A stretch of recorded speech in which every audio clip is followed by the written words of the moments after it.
You're back early. What's wrong? My grandson, who was supposed to be at the company entrance ceremony, returned home with a gloomy expression. I worried and peered into his face, and he started talking about something outrageous. I can't forgive them. I'll get revenge for sure. I am 65 years old and run a factory. Now, I live with my grandson, Harrison. I had been recognized for my achievements at the company I previously worked for and was involved in a new business venture in a developing country, which kept me away from the U.S. for many years. I lost my wife a long time ago, and back then, I was also estranged from my son. So I was happy to be acknowledged for my skills and gladly went overseas. It was more challenging than I had imagined, and I couldn't even contact the U.S. During that time, my son, Harrison's father, got into an accident and passed away along with his wife. This happened 10 years ago. Harrison was in elementary school when he lost his parents. I returned to the U.S. 5 years ago. I decided to visit my son's family to see how they were doing. However, when I arrived at their house, a woman I didn't know answered the door. Had they moved? Given how distant we had become, it wouldn't be surprising. But when I mentioned my son's name, the woman's brow furrowed.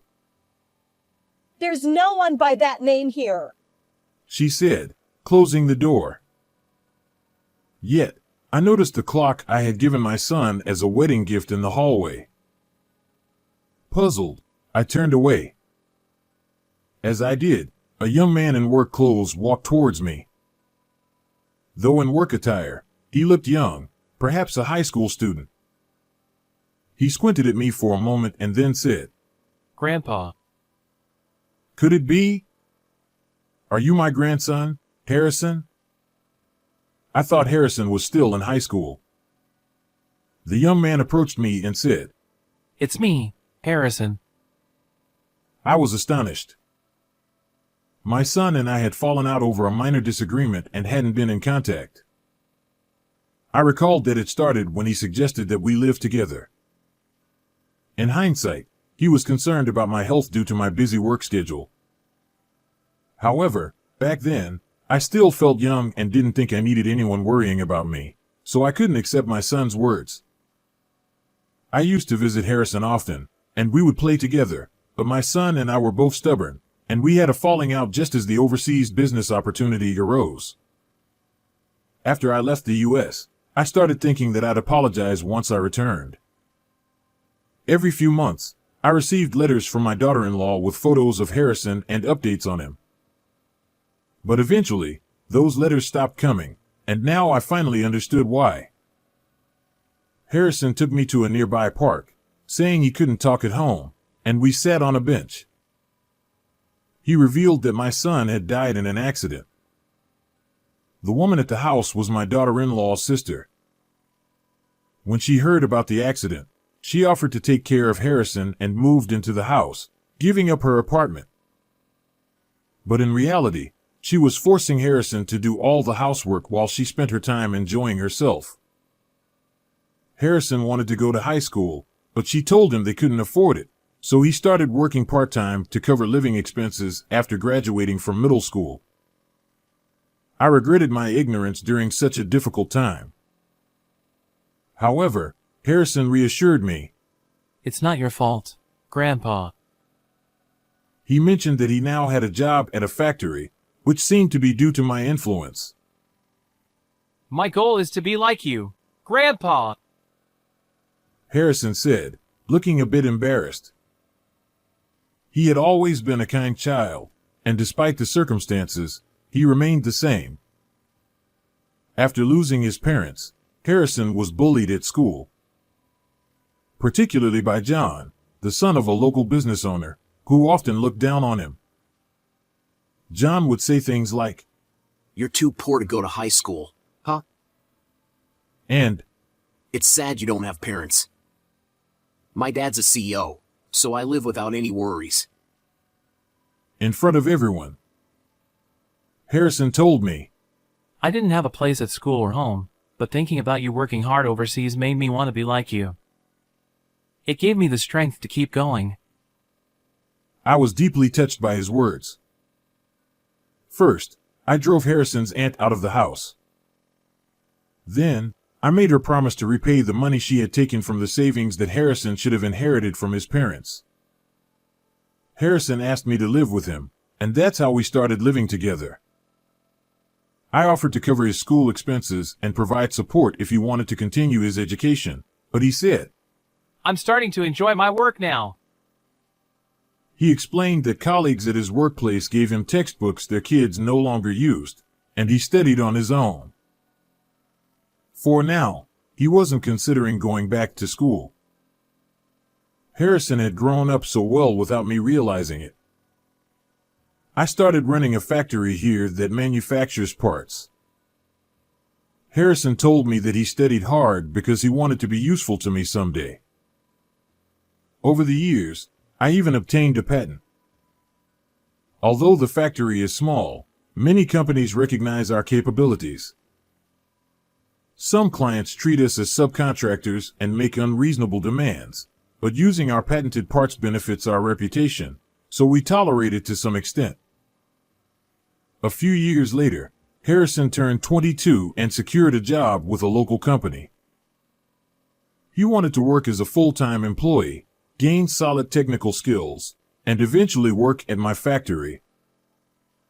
While I thought he could start at my factory right away, he said, If the boss's grandson works here without any real skills, it would make things difficult for everyone.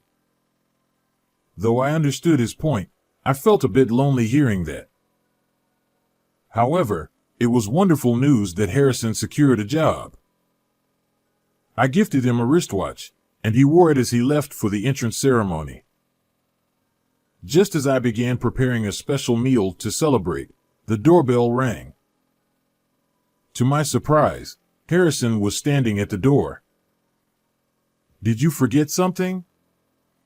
The entrance ceremony should have already started, right? I blurted out, thinking he had only been gone for 5 minutes. Harrison pulled something out of his bag and showed it to me. Seeing it made my blood boil instantly. They gave me this name tag. He said. The tag read middle school dropout, incompetent. I couldn't believe it. When I asked him what happened, he explained. When I arrived at the entrance ceremony, I saw John, my classmate from middle school. I didn't know this, but his father is the president of the company. Harrison looked dejected. While he knew John was the son of a CEO, he didn't know which company. John had approached him with a smirk and handed him this name tag. And to make things worse, John said, I was surprised to see you made it through the interview. I saw the new hires list, and there was your name, middle school dropout, incompetent. How did a poor guy like you get in? John, boasting about being the future president, claimed he helped out with company chores, which must be how he saw the list. Harrison recounted this to me. He told me it must have been a mistake that I passed the interview. I was furious, but I couldn't disrupt the entrance ceremony. At the same time, I couldn't wear this tag to the ceremony. Harrison's voice grew quieter. He had thought about asking other employees for help, but John blocked him from doing so. John laughed as he watched Harrison leave in defeat. I couldn't stand it any longer and took out my phone. When the person on the other end answered, I said, "Hello, Jason?" He responded with surprise. What's this about? You're not going to tell me the delivery deadline can't be met, are you? I replied, "No, it's not that," taking a breath before firmly stating, "We're ceasing the use of our patented parts at your company. We will no longer conduct any business with you. He responded. What? What do you mean? The person on the other end was none other than Jason, the president of the company where Harrison had secured a job. He is also John's father. This company has been a client since I established my factory. Back then, I went around to local companies, humbly seeking business partners. Jason's company offered me orders at below market prices. I accepted, thinking it was necessary until the factory was up and running. When I obtained a patent, Jason wanted to buy the patented parts at a bargain price. I didn't agree to his terms entirely, but when he said, We've been doing business with you since you started. I couldn't refuse too strongly. Since then, he has referred to us as a subcontractor and made unreasonable demands. Even now, with our factory on stable footing, we maintained the relationship out of obligation. However, losing their business wouldn't affect us. I said, I've never heard of a company giving a name tag labeled middle school dropout, incompetent to a new hire. Such a company can't be trusted. Considering your behavior as well, there's no benefit in continuing our business relationship. Jason was taken aback. Realizing he was at a disadvantage, he suddenly adopted a more submissive tone. What exactly do you mean? He asked. We don't need to supply our patented parts to them, but I know they can't make their products without them.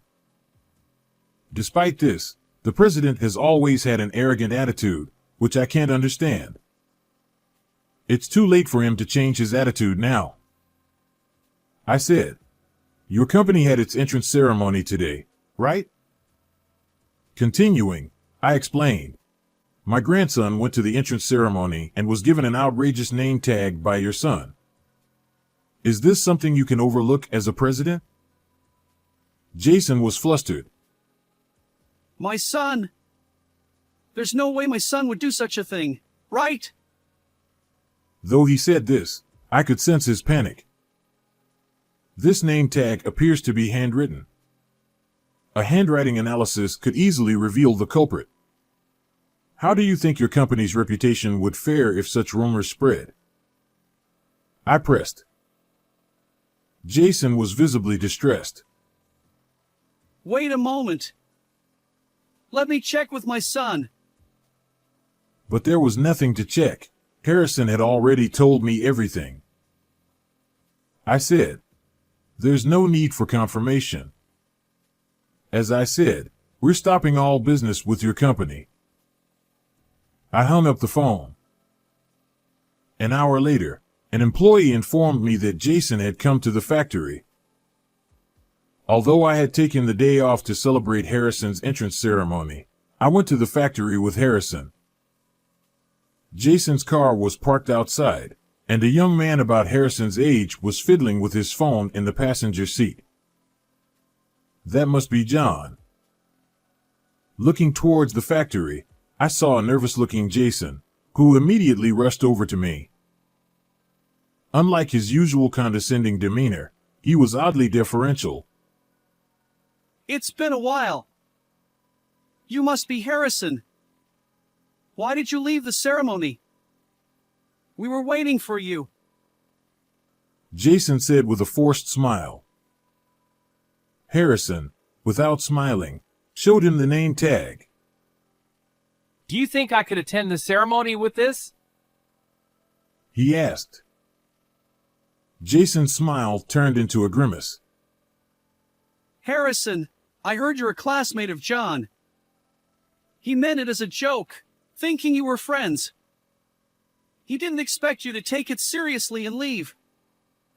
Here, this is your official name tag. We had it all along, He said, handing over a tag. It was a weak excuse. Harrison, emotionless, calmly responded. That format is different from the ones distributed at the ceremony today. Jason's face turned pale. I stepped in. Did John make the name tag that says middle school dropout? Incompetent? I asked.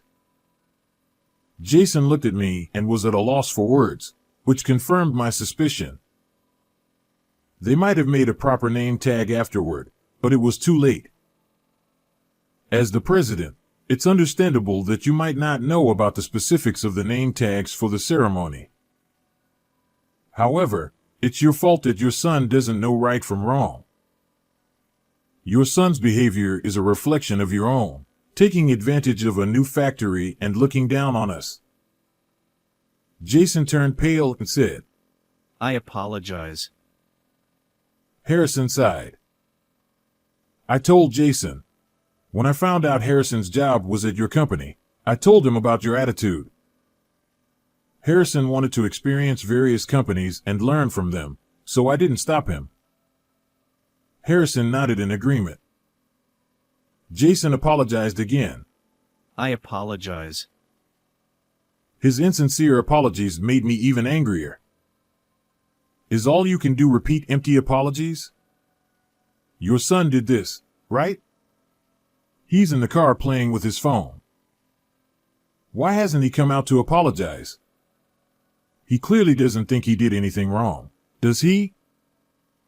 Jason turned pale and rushed to the car, dragging a reluctant John out. When John stood before Harrison, he muttered an insincere apology. I'm sorry. Just like his father. Harrison was calmly furious. If you don't mean it, I don't want an apology. Harrison said, I may have only finished middle school, but I don't deserve to be called incompetent. At the very least, I think I'm more competent than someone who doesn't understand the consequences of their actions. John glared at Harrison, but Jason restrained him and forced a nervous smile. Harrison, we're looking forward to seeing you at work tomorrow. Jason said, attempting to smooth things over. Harrison firmly responded, No, after such humiliation, I have no desire to work for your company. It doesn't seem like there's anything valuable for me to gain there. I nodded and shifted the conversation. Regarding the patent parts, it's time for our contract renewal this month. With rising material costs, I was planning on increasing the unit price. However, as I mentioned earlier, our contract with your company is terminated. We will not be doing business with you anymore. I stated this matter-of-factly. Jason was desperate and pleaded. This is a serious problem. Without those parts, our products can't be completed. I laughed at Jason's desperation. The one who's been struggling until now is us. It's mutual, don't you think? This is your own doing, I said. Jason, flustered, stammered. No, it's just that. I cut him off. You've always made unreasonable demands, like lowering prices and speeding up delivery times, and we've done our best to comply. But with what happened to my grandson, I've made my decision. We will no longer do business with your company. At this, Jason's expression changed dramatically. He grabbed John's head and tried to push him into a bow. John, apologize. Get on your knees and apologize right now. John resisted. What are you doing? He said, shaking off his father's hand. An argument between father and son ensued. I sighed and said, I think we're done here. If you're going to fight, do it outside. We have trucks coming in, so move your car. I then sent them away. Jason tried coming to the factory a few more times, but I refused to deal with him. The incident at the induction ceremony was witnessed by other new employees, so it spread it on social media and caused a major uproar, leading to several resignations. Without our patented parts, Jason couldn't produce their main products. He tried to contract with other factories, but I had already spoken with them, and no one would take the order. In the end, he resorted to importing parts from overseas, but the quality was poor, resulting in a flood of complaints. The situation became so severe it made local news. It's only a matter of time before they go under. Harrison started working at our factory, of course, as a regular employee. He's being rigorously trained by his colleagues. Now, I'm eagerly looking forward to the growth of both this factory and Harrison. I'm sure my son and daughter-in-law would be pleased too.